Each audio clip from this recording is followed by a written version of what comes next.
Halo teman-teman, pada kesempatan kali ini kita bersama-sama akan belajar mengenai konsep larutan dan juga kelarutan gitu ya. Sebenarnya saya sangat yakin ketika kalian semua menempuh pendidikan di tingkat SMA pasti sudah pernah belajar tentang larutan dan juga konsep kelarutan. Hanya saja ya pada saat kuliah ini kita akan menghubungkannya dengan praktek-praktek atau pemanfaatan konsep-konsep larutan dan kelarutan di bidang farmasi.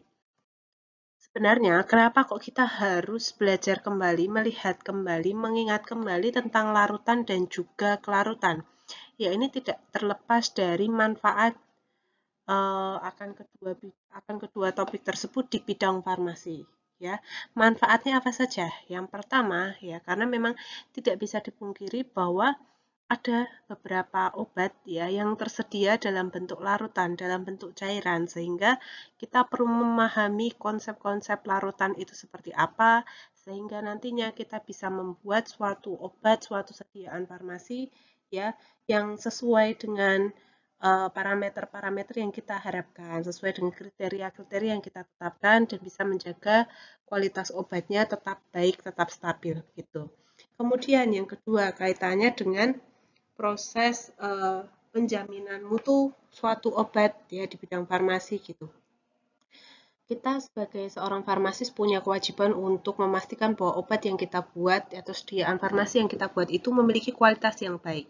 Salah satu caranya adalah melakukan uji kualitas, baik itu misalnya penetapan kadar, penetapan air, penetapan cemaran, dan lain-lain. Yang itu seringkali membutuhkan proses ya, membutuhkan reagen, membutuhkan pelarut-pelarut ya, membutuhkan eluen dan banyak komponen lainnya dalam proses analisis tersebut.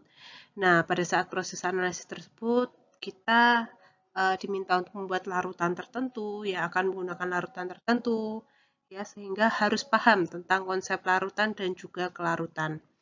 Yang ketiga adalah kaitannya dengan bagaimana proses suatu obat itu di dalam tubuh, ya bahwa obat ketika masuk di dalam tubuh ya dia harus melarut terlebih dahulu, terdisolusi terlebih dahulu nantinya ya.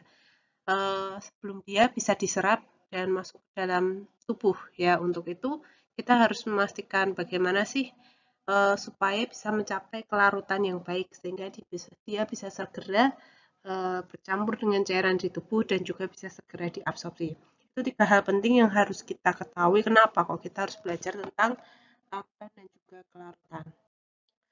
Ini adalah topik bahasan yang akan kita diskusikan hari ini ya, mulai dari pendahuluan ya di video ini, kemudian ada besaran konsentrasi, larutan ideal, larutan nyata, sifat koligatif larutan, interaksi solut solvent, dan juga kelarutan itu sendiri. Yang pertama adalah tentang atau pendahuluan atau hal-hal utama, lebih ke basic konsep dari suatu larutan. Larutan sendiri sebenarnya merupakan campuran dari dua atau lebih komponen, ya. Jadi komponen bisa dua atau lebih yang membentuk dispersi molekuler, ya. Jadi ada komponen yang mereka terdispersi satu sama lain secara molekuler sehingga ya terbentuk campuran yang homogen yang kita tidak bisa lagi membedakan satu dengan yang lain ya karena sudah bisa bercampur dan tidak kelihatan bedanya. Komponennya ada dua, secara umum ada solut dan juga ada solvent. Nah, ini merupakan tipe-tipe larutan yang ada ya. Mereka ada solut dalam bentuk tiga wujud zat ya, begitu juga solvennya. Jadi larutan di sini tidak sebagai hal yang sempit menjadi suatu dalam bentuk sediaan yang cair, tapi bisa juga bentuk sediaan yang lain. Ingat bahwa intinya adalah ada dua komponen atau lebih yang mereka bercampur terdifusi secara molekuler. Intinya adalah itu, perkara wujudnya apa itu tidak masalah, karena wujud itu bisa berubah-ubah tergantung dari kondisi di lingkungan. Ingat ya bahwa wujud dari suatu zat itu bisa dipengaruhi adanya tekanan dan juga perbedaan suhu ya. Kemudian untuk larutan sendiri ya ada larutan yang elektrolit dan juga non elektrolit ya, ini perlu kita perhatikan ya, terutama nanti perbedaannya kaitannya dengan kelarutan atau solubility dari masing-masing komponen, yaitu akan sangat berbeda dan juga bagaimana nanti karakteristiknya ketika dia masuk ke dalam tubuh ya, bagaimana elektrolit yang kuat, elektrolit yang lemah, ya, yang sifatnya lebih ke basa lemah, yang asam lemah di dalam tubuh itu seperti apa. Nah, itu nanti akan sangat berperan penting ya dalam pemahaman kita. Kemudian ada juga larutan yang non-elektrolit.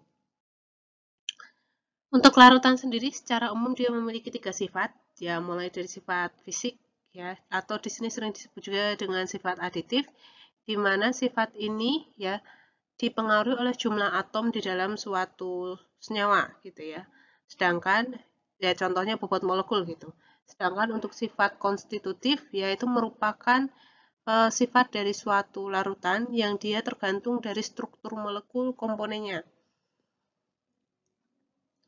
Kemudian yang ketiga adalah sifat koligatif, di mana di sini merupakan sifat-sifat dari larutan yang dipengaruhi oleh jumlah partikelnya ya. Kalau yang sifat konstitutif ya cara yang paling contoh yang paling mudah kelarutannya, titik bekunya, titik leburnya gitu ya.